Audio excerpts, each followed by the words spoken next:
Herini kwa sikukuu ya Pasaka.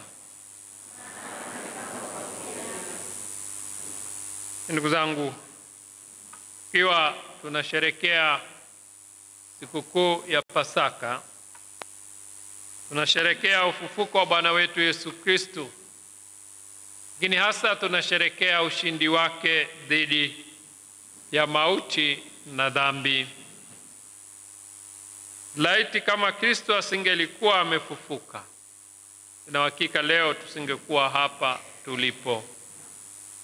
Hii ni kwa sababu alishinda mauti, alishinda kifo, alishinda dhambi. Ndio kwa maana tuko hapa tukiwa tunashangilia.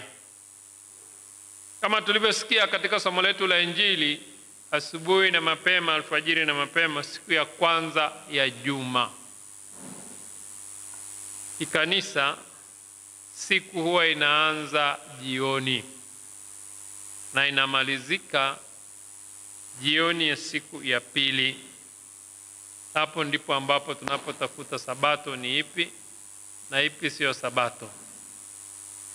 Kwa kumbe Maria Magdalena kimsingi alikuwa na wale wanawake wengine wenzake. Asubuhi na mapema walikuwa wanawahi kwenda kaburini kwa ajili ya kwenda kuupaka mwili wa Bwana wetu Yesu Kristo mane. Lakini wakati wakiwa wanaenda bado walikuwa wanajadili kichwani, taendaje kulifungua lile kaburi, kwa sababu kaburi la Bwana wetu Yesu Kristo mila ilivyokuwa ya wakati huo ni kwenye mwamba. Kama hapo wanachimba alafu kaburi linawekwa kwa ndani.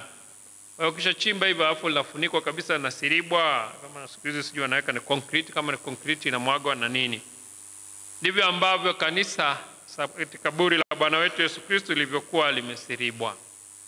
Isitoshe, pamoja na hayo waliwekwa pia na maaskari ambao labda kwa leo tungesema ni makomando, ambao tunawaamini waweze kulilinda hilo kaburi, kwa sababu kwa kuwa makuhani, waandishi na mafarisayo ambao walimtengenezea mizengwe Yesu mpaka akauawa msalabani, walipata hofu kwamba huenda wanafunzi wake watakuja usiku na kumuiba. Na hivyo wakawa wamelikandika hivyo kaburi, lakini wakaweka ulinzi wa hali ya juu. Na hata usiku wa manane kulipokuwa na ngurumo na mtikisiko na lile jiwe likafunguka, Yesu akatoka, wale maaskari ambao walikuwa walinzi waliona live bila chenga. Na hivyo kwa hofu waliokuwa nayo, au kujua hata silaha walizokuwa nazo walikuwa nazo za nini, walikimbia, kila mmoja alitoka mbio. Wakaenda wakawaeleza wale waliokuwa wamewakabidhi kazi hiyo, yani makuhani, waandishi na mafarisayo, ambaye yaliyotokea huko jamani sio utani, sio mchezo, amefufuka.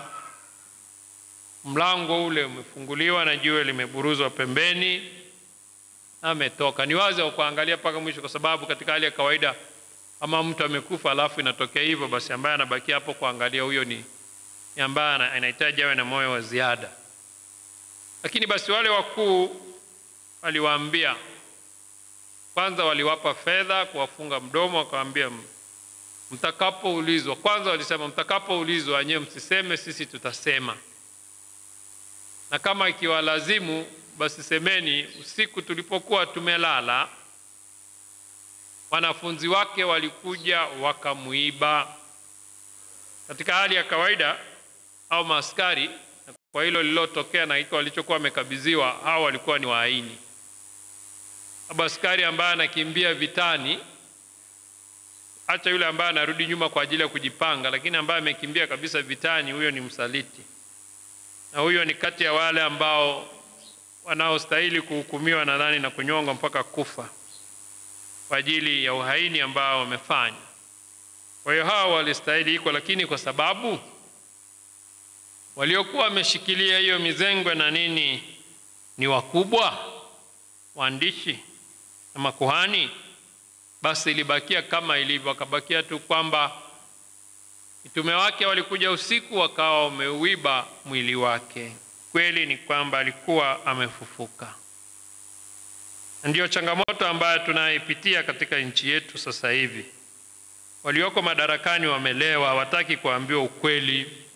Hii Tanzania ni ya kwetu sisi sote, sio ya watu wachache wanaishikilia kama vile bado tunatawaliwa kifalme. Lazima tukubaliane na ukweli kwamba Watanzania tumefika wakati na sisi tumeelimika, tunazijua sheria na taratibu zetu.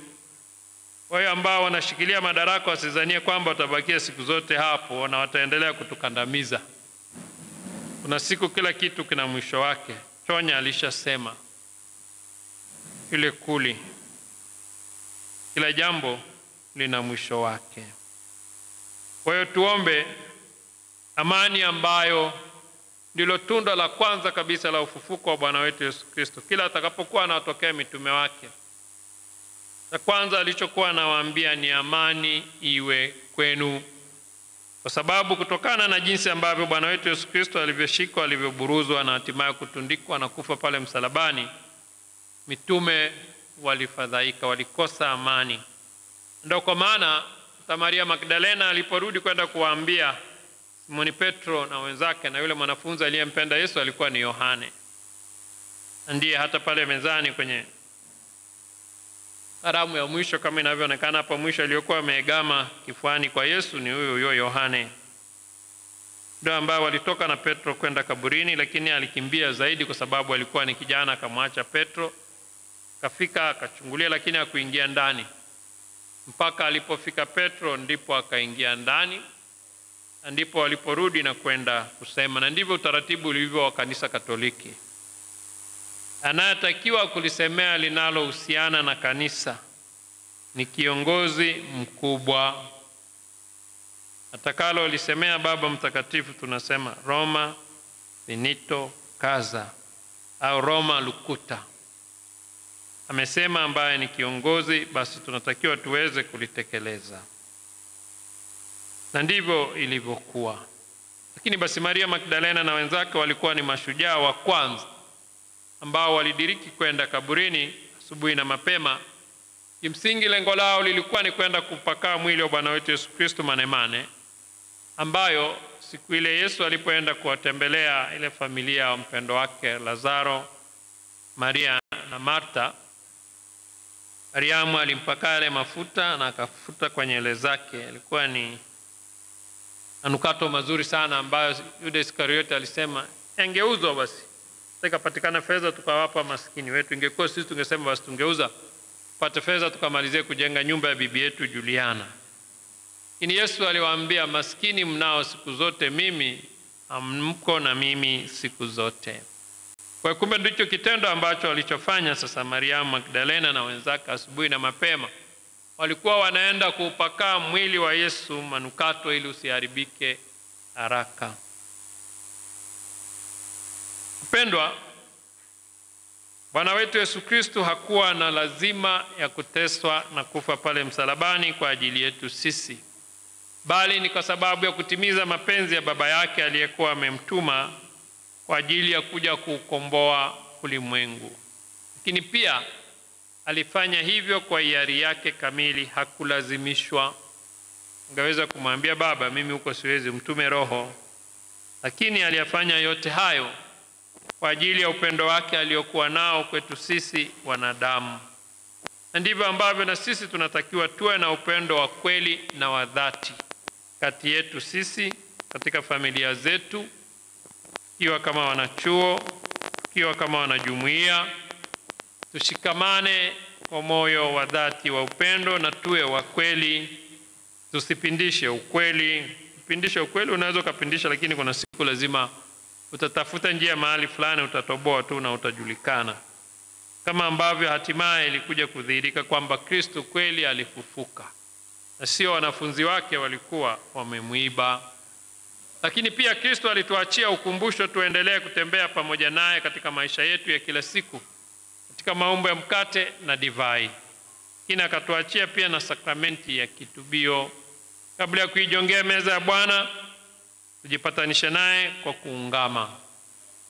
Uzangu, kati ya sakramenti ambayo Wakatoliki wengi tunaona ni kazi kuijongea, ni ya kitubio. Tunajihakikishia wema wakati sisi sio wema sana. Alimwambia Petro alipokuwa akiwatawaza miguu kabla ya kuingia kwenye karamu ya mwisho, Petro alimwambia, Bwana, ustahili wewe kunitawaza mimi miguu yangu? Yesu alimwambia, kwa sasa hujui nilifanyalo, acha mimi nifanye. Petro alipokataa akamwambia, utakuwa huna ubia nami, ukikataa nisikutawaza. Kwa hiyo kumbe ni lazima tuwe tunajisafisha kabla ya kuijongea meza ya Bwana. Lakini pia tuwapongeze na tuwashukuru akina mama kwa kuwa mashujaa. Funga safari wa kwanza kwenda kaburini, wakati Petro na wenzake walikuwa wamejifungia ndani, sio ndani tu, juu gorofani, sababu walikuwa wakiogopa. Kwa kuwa waliona Kristo alitendewa vile ambayo walisema, mti kama umeutendea mti mbichi hivi, mti mbichi, je, kwa mkavu sitakuwa ni rahisi zaidi? Na hivyo walikuwa wamejaa woga na wasiwasi, walikuwa wanajua muda wote na wao wanaweza wakashikwa. Lakini basi walipopewa habari njema za ufufuko wa Bwana wetu Yesu Kristo, walipata nguvu mpya, ndipo wakakimbia na wao kwenda kushuhudia kule kaburini. Kristo alishafufuka, yupo kati yetu, anaendelea kuwa nasi katika maisha yetu ya kila siku. Tuendelee kumwona katika wale ambao ni wahitaji, kama tunavyotembea na bibi yetu Juliana Chalinze. Tuendelee kutembea na wale ambao ni wahitaji mbalimbali, watu wenye shida mbalimbali, wenye changamoto mbalimbali, ili tuweze kuwapelekea salamu na furaha ya ufufuko wa Bwana wetu Yesu Kristo, ambaye alishinda mauti na dhambi na akawa amefufuka. Ili pia tuendelee kuiombea nchi yetu, tuwe na amani ya kweli, sio amani ya kinafiki, tunadanganyana. Tuna amani ya unafiki wakati watu wengine wanakandamizwa, wengine wananyanyasa wengine. Taratibu walizoziweka wazifuati wao wenyewe, wanazikiuka wao wenyewe, lakini kwa sababu wameshikilia dola, wanaona ni haki kuwakandamiza. Hiyo sio amani. Amani inaanzia pale haki inapotawala. Kwa hiyo tuombee nchi yetu, haki na amani itawale. Kwa namna ya pekee tuendelee kusali na kuombea kila ambacho kinachoendelea dhidi ya Tundu Lissu, lakini hasa hiyo tarehe 24. Kama kweli wale ambao wameambiwa wasiandamane wakati ni haki ya msingi, hakuna mtu ambaye anakatazwa kwenda mahakamani, hata kama ni kesi ya ugaidi au ya uhaini. Ili wananchi wana haki ya kusikiliza, lakini wanaambiwa wasiende, lakini wanasema wataenda. Kwa hiyo tuombee basi, tuwe na busara, ili wasitupelekee ambapo hatutarajii tuweze kufika. Lakini Bwana wetu Yesu Kristo mfufuka waguse wote, pande zote mbili, watawala na wale wengine ambao wanafuatilia kiongozi wao. Wote watumie busara na sio kupelekea katika umwagaji wa damu. Tuombe na sisi wenyewe tuwe mabalozi wazuri wa kumtangaza Kristo mfufuka. Tuombee watoto hawa ambao leo tunawabatiza. Tunawabatiza wakiwa watoto wadogo, kwa msingi kwamba wazazi wao ndo wanaobeba hiyo dhamana na wasimamizi wao ya kuwalea hawa watoto. Tunawabatiza ili waweze kuondolewa dhambi asili na warudishiwe neema ya utakaso ambayo ilipotezwa kwa kosa la wazazi wetu wa kwanza. Lakini pia wanafanywa kuwa wana wa Mungu na wanafanywa kuwa wafuasi wa Bwana wetu Yesu Kristo kwa sakramenti ya ubatizo. Lakini pia tutawapakalia mafuta ya krisma, uwepo wa Roho Mtakatifu katika maisha yao. Tuwaombee watoto hawa waweze kukua vizuri, lakini hasa wazazi na walezi na wasimamizi wao waweze kuwalea na kuwapa maadili yaliyo mema. Haleluya. Haleluya. Naomba wazazi na wasimamizi na ambao